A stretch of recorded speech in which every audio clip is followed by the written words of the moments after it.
Hello, I am Jyotika. I'm an online psychology tutor. Welcome to excellingpsychology.com. In today's class, I will be teaching you how you can design an interview study for your research methods application paper at the A level. If you're watching this video on excellingpsychology.com, then you'll find the written lesson for this video right below this video. So you can just scroll down and you'll find the written lesson there. If you're watching this video on YouTube, then the link for the written lesson is available in the description box. I strongly recommend that after watching this video, you go through the written lesson and prepare your notes from there. As I'm teaching you in this video also, I have kept the written lesson in front of you because I want to encourage you to read this lesson. Let's begin. Right at the beginning, I want you to know that this lesson is not meant to explain to you what the interview is as a research method in psychology. I'm assuming you already know that before you begin with this lesson, because this lesson is strictly focused on how you should design an interview for a research situation that is given to you. So let's move over to the first section in this lesson. In the first section of this lesson, I'm going to cover how you can begin with designing your interview and what all details you need to cover in an interview. When we correct A-level papers, what we find is that some students cover some details of an interview, like they mention who the interviewer will be, who the interviewee should be. Other students mention the settings, the duration, but there are hardly any students who mention all of these details. It is very necessary that when you design a study, you should cover all details. So what those details are, you will learn in this section. Again, you need not memorize this section. You don't need to rote learn this section, rather just understand the guidelines. Once you have understood them, you will find that when you structure your interview, automatically you will follow the flow of these guidelines. The sequence of these guidelines are very logical. So when you sit down to make your interview, automatically these guidelines will come to your mind. So just put your whole focus on understanding what these guidelines are. Now, to begin with, when we are preparing an interview, the first thing we need to ask ourselves is why we are preparing the interview. So when you see the research situation in front of you in the question paper, ask yourself, why is this interview being conducted? Once you have the answer in your mind, prepare it as a very precise formal statement and write it down in the answer paper right at the beginning of your answer. Let's see how this is to be done. So on your screen, you can see there is an example of a typical question that you see in your research methods paper. Here the example is of two students who have just finished reading the Milgram obedience study, and what they have decided to do is test its ecological validity. As you know, this study was conducted in the laboratory, and when it comes to laboratory studies, it is difficult to determine how valid they would be in the real world. We need to conduct some separate studies for determining the ecological validity.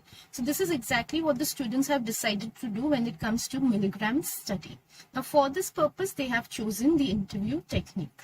So now you can think in your mind, why are we conducting the interview? We are conducting it to establish how obedient people are in everyday life. So that you can see on your screen, that is the statement we have given here, and we can begin our answer with this statement. Beginning with the purpose of the study is very useful. Firstly, it tells the examiner that you have understood the question, that you're clear in your mind with the research situation. And as for you as a student, it is very useful because your rest of the answer will be guided with the purpose that you have understood right at the very first step. Once you know the purpose of the study, it becomes very easy to determine who should be your interviewees for the study, which setting you should choose, what should be the duration of the interview, which type of questions you should ask. So if you miss this point at the beginning, the rest of the answer is likely to suffer a lot. So always begin with a statement of why you are conducting the interview. Once you're done with this statement, the next thing you can consider or look into is who are going to be the parties of your interview. As you know, in any interview, there are two parties, the interviewer who asks the questions and the interviewee who answers the question. Interviewees are also often referred to as respondents. So you need to decide who the interviewer will be and who the interviewee will be. Now, what we find is students Mostly they do mention who the interviewees will be answering the questions, but what they miss out on is who will be the interviewer. Nothing can be left to imagination, or nothing is understood by the examiner. You need to specify, explicitly mention who the interviewer is going to be as well. So like we just saw the research situation in front of us, we cannot just assume that the students who are planning to conduct the study will be the interviewers. They could outsource this work to someone else also. Or yes, they can themselves conduct the interview. You need to mention this, who is conducting the interview. Do write it down. Now, when it comes to mentioning the interviewer of the study, you need to write why this person is the interviewer. You need to justify that. So like we have the present example, which is about obedience. So who do you think would be a good interviewer for that study? Someone who knows about obedience. So someone who has studied a little bit of social psychology. An expert will be even better. So if we have a social psychologist or a social psychology teacher, they could guide the interview very well because they know about the topic. So someone who knows about the topic, knows how to direct the interview, and why he knows how to direct the interviews, because once the responses come in front of him from the interviewees, immediately he can decide where next to take the interview. Also, from the responses of the interviewee, he can gather much more than what they are just saying. He can also gather what their gestures, what their expressions are telling. As you know, in an interview, non-verbal behavior is very important. So only an interviewer who is familiar with a particular topic can know what to look out for in a particular interview. Interviewer, if you have studied your interview properly, you will know that an interviewer is key or integral to the interview process. How well the interview goes, how much authentic data we collect from the interview depends to a great extent on the interviewer. So you must give good consideration to who should be the interviewer in your study. So do mention who the interviewer is going to be and why he is going to be the interviewer of your study. Also mention the interviewees. This is like mentioning a sample, which you do in any research method. So how many interviewees will be there? What will be some of their demographics, like their gender or their designations? From what socioeconomic background they'll come, whichever demographics are relevant to the research situation, do mention those. When it comes to the interviewees, also be very explicit as to why these are the interviewees for your study. So if we take the example of obedience, which we are discussing right now, in that interviewees need to be those who have an opportunity to show obedience in everyday life. So students, because they are exposed to authority on a daily basis in the form of their teachers, principal, administrative members, or some employees who are working in a formal organization. They are exposed to many seniors, their supervisors, managers, and so forth. So these are people who you need to recruit for when it comes to studying obedience in everyday life. So always when you're mentioning any point, any aspect that you're covering in your interview, do provide some justification for why you have included that aspect, why you have considered it the way that you have. Okay, so the first step was about answering why we are conducting the interview. The next step is about answering who are the parties of the interview. The third step is about discussing the settings of the interview. Now, when it comes to the setting of the interview, many students doubt the necessity to include this in the answer. They feel that it has no bearing when it comes to the interview. In reality, where we conduct an interview, the question here is where. So where we conduct an interview definitely has an impact on how seriously the interviewees take the interview, how sincerely they respond, and to what extent we will be able to generalize from such responses that we have received in that particular setting. So imagine you're conducting your obedience interview in school itself, with all the teachers around. So in the normal lecture of the students, you're conducting your obedience study. Do you think you'll get good responses? Do you think you'll get honest responses from students as to how obedient they are? So do consider where the interview should be conducted as the next step. For our obedience study, a good setting will be somewhere where students are free from having authority on their heads, so to speak, right at the time when they're giving the interview. So when they're a little free from the pressure of authority, at that time they're more likely to give us authentic responses. Next, we come to the time and duration for which the interview will be conducted. Here the question is when and for how long. So ask yourself, when will I be conducting this interview and for how long should I conduct it? So when you're asking yourself when, again, just like setting, why are we covering this? Because the timing matters. How attentive your interviewees are, how much of they're in a mood to answer your questions. All that is contingent on the time at which you conduct the interview. Duration is determined by how many questions you're including. If they're open-ended questions, so their nature also matters. If they're open-ended questions, then it takes a little long to conduct the interview. If they're close-ended questions, then the interview proceeds relatively quickly. So you don't need to be very precise here down to the minute as to when and for how long you will be conducting the interview, but you need to give some estimate, some approximation at least. Okay, so in the obedience study, we can have a fairly moderate interview when it comes to length. We don't need to be very long because it's an investigative interview. We are not asking participants to reflect much as to how obedient they are. We don't want them to think and give their opinions. That's not what we are looking out for. But at the same time, we don't want just yes and no responses. We'll come to that later.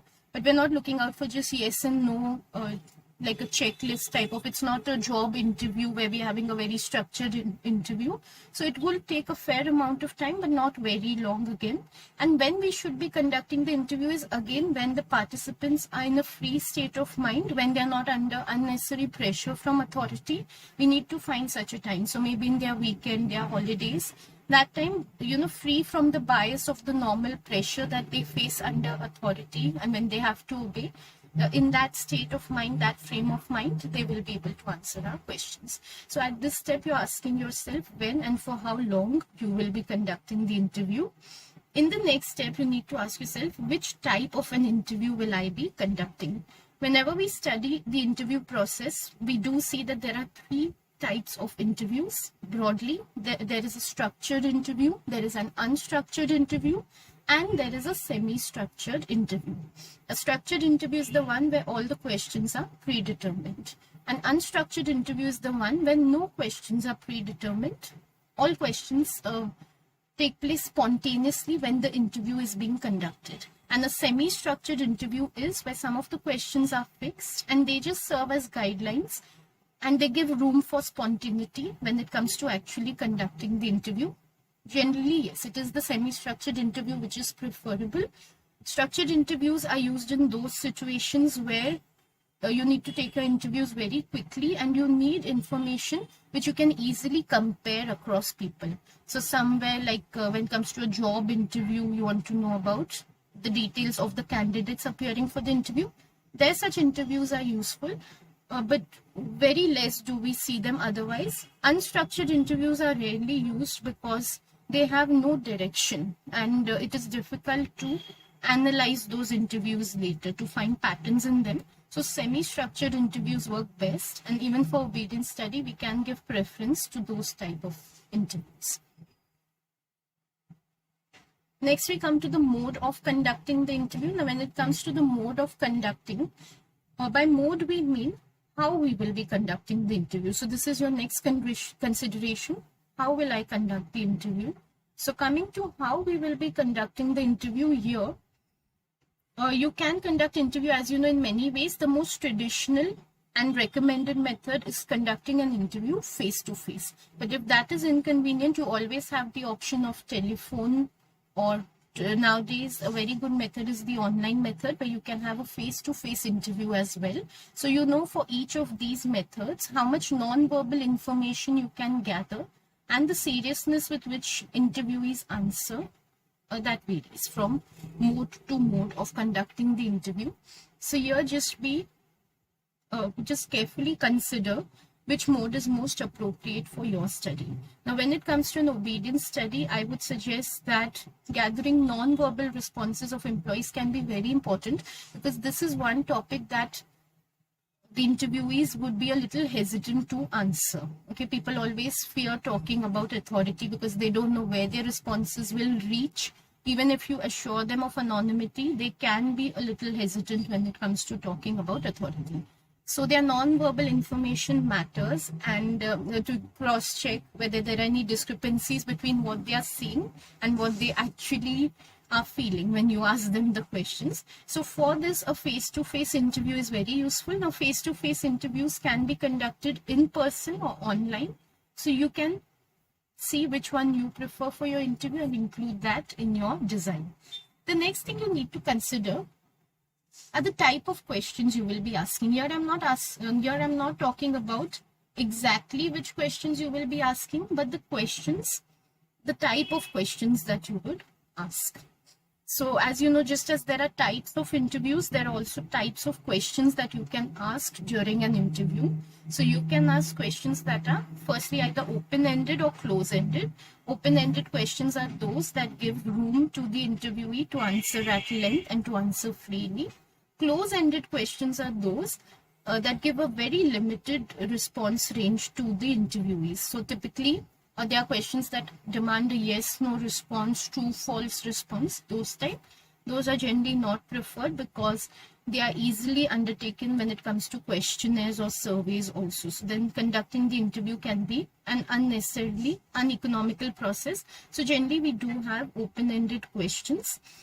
So even for the present example, I would recommend open-ended questions so that we can have some themes, some content to analyze at the end of the interview. Also, there are different types of questions in terms of, are the questions reflective? So do the interviewees have to think about something and express their opinions? Are they investigative? That is, do employees just have to analyze their situation? Like in the present case, they'll just analyze how obedient they are in various situations that you ask them about and they'll answer. So those are known as investigative questions. Questions can also be confirmatory. These type of questions are asked when you have some theory in your mind which you're seeking to verify with the interviewees, and so you just ask them questions. Generally they answered with yes or no. So they'll come, if you are asking close-ended questions, you just verify certain things which you have assumed about the interviewees with them when it comes to confirmatory questions. So I think it would be very obvious that for our study, open-ended investigative questions are going to work best. Do mention this again in your answers. Students don't always explicitly mention, like sometimes they give a sample of questions that they would be asking, but that is just a sample. So we don't have all the questions in front of us for the interview. Also, because it's a semi-structured interview, we don't know what kind of questions students could ask when they actually conduct the interview. So just mentioning what would be the nature of questions gives us an idea about the whole range of questions that is going to be asked in the interview. Okay, the next guideline is that when writing your interview, you should also mention about the method you're going to use for recording responses. How will you be recording the responses? As you know, you cannot memorize everything that your interviewee answers. So what you need to do is either write down their responses or you need to record it by means of an audio tape or video tape. So exactly how you're going to record the responses needs to be mentioned. Again, do not assume that anything is obvious. Nothing is obvious.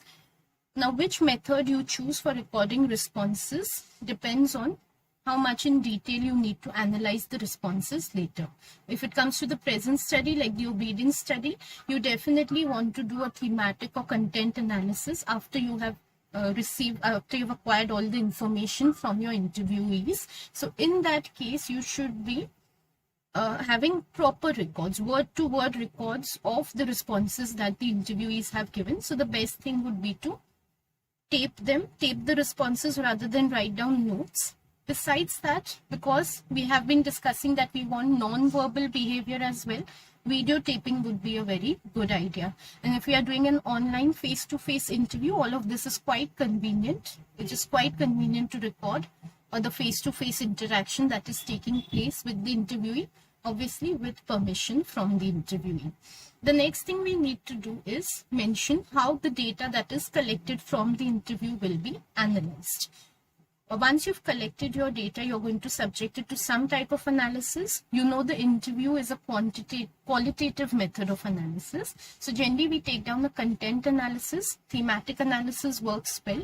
I know at your level, you all don't go much into the detail of what a thematic analysis is. So you just mention that that is something you will be undertaking. Okay, be aware of the method that is used, and if you just specify, that is enough. So for interviews, we undertake content analysis.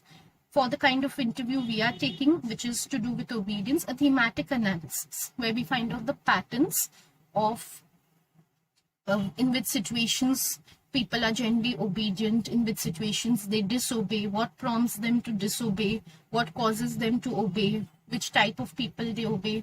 These all will form the themes or patterns of the responses that we generate from our interviewees. So do mention which method you will be undertaking. Also, if you're undertaking a content analysis, which you will in the case of an interview, then inter-scorer reliability or inter-rater reliability, which you study about, will be very useful, because there can be disagreement about how one particular analyst is analyzing or interpreting the data that has been derived from the interview. The responses that come from an interview are open to interpretation. So it is always a good idea to have multiple raters analyze the information that has been received and to cross-check how much agreement is there between them. Otherwise, the interpretation that we take from the information can be highly biased. So we want to avoid that. So you can just make a mention of this as well, that how you will be how you will be analyzing the responses. Okay, so these are my guidelines for conducting the interview. Then in the written lesson, I have presented a sample interview design. I do not wish to discuss it here because it is meant to be a model answer or a sample answer for you to study. Please take the effort of reading it in the written lesson. Okay, so it is available there at your convenience. Let's review the lesson. I've included a review in the written lesson, and let's do it here as well. So here you can see, when it comes to reviewing the lesson, I have just presented the pointers of the guidelines that you need to cover. You can have a screenshot or a printout of this with you when you're revising how to prepare an interview. This is going to be very useful. So this is something for your last minute revision. Otherwise, as I told you, once you've understood the guidelines, that is enough to take you through. So only in the last minute, to be sure that you know what all to cover, you can refer to this diagram. So here we have the guidelines. Let's quickly review them. The first thing, when you're designing an interview, you need to describe the purpose of the interview. Now here I know it is mentioned as the second step because it is interchangeable with the first step. Either you can have the purpose first, or you can mention the interview and interviewees, though I will recommend that first you mention the purpose. Okay, so first we answer the question, why we are conducting the interview. The next thing that we do is we describe the interviewer and the interviewee. Here the question you ask yourself is, who is going to conduct the interview and who is going to answer the interview. At the third step, you describe the setting of the interview. You ask yourself, where will this interview be conducted? At the next step, you decide about the timing and duration of the interview. So you ask yourself, when and for how long will this interview take place? At the next step, you describe the type of interview that you're conducting. So you ask yourself, which type of interview, structured, semi-structured, or unstructured interview will I be undertaking? The next step, you ask yourself, what is the mode of conduct of the interview? How will I be conducting this interview? So which format I will be using? Will it be online, over the telephone, or in person? So just ask yourself this. The next question you ask yourself is, which type of questions will I be asking? Open-ended or close-ended to begin with, and then what will be the nature of the questions. So will they be reflective, investigative, or confirmatory? The next thing you ask yourself, how will I record the responses that my interviewees give me? So what is the mode of recording responses of the interviewees? And finally, you ask yourself, once I have the information given by the interviewees with me, what will I do with that information? What type of statistical analysis will I conduct on that information? So keep asking yourself these questions as you design your interview. Finally, I mentioned a short note, important note on my written lesson, so I'll just discuss it here as well. When it comes to designing any study, be it an interview, experiment, observation, no matter what it is, there is a practice in some schools that I have been coming across that teachers tell students to deliberately make errors in the way they design their study. Because after this question in your research methods paper, the next question is always to evaluate the design that you have prepared for your research method. Now, the problem with deliberately making errors is that when you come to the evaluation, when you come to the second question, you will not be evaluating your research design. So you will not be evaluating why the interview is a good method for the research situation presented or why it's a bad method. What you will end up evaluating is the errors that the interviewer has made while designing the interview, and this is not what the question is asking you about. The question is asking you to evaluate the study design that you have prepared, not the oversights of the person who has prepared the study design. Please do not deliberately make errors. So like there are some teachers who tell students that purposely miss out on some details so that later you can say these details should have been looked into, or they tell students that I don't know, some very strange things like deliberately include close-ended questions where open-ended questions would be appropriate, so that you can say in the evaluation that open-ended questions would have been more suitable. That is not how you evaluate a study. You don't evaluate the interviewer's competence when it comes to evaluating the study. Exactly what you do in an evaluation and how you should be evaluating a study, I will cover in some other video. For now, just know that when you want to evaluate a study, you have some evaluation guidelines for each research method. You have some strengths and limitations in front of you. Those are what you use when you evaluate your study design. Okay, so with that note, keeping that in mind, thank you for watching this video. Thank you for watching this lesson. And I will meet you soon with another lesson. Goodbye.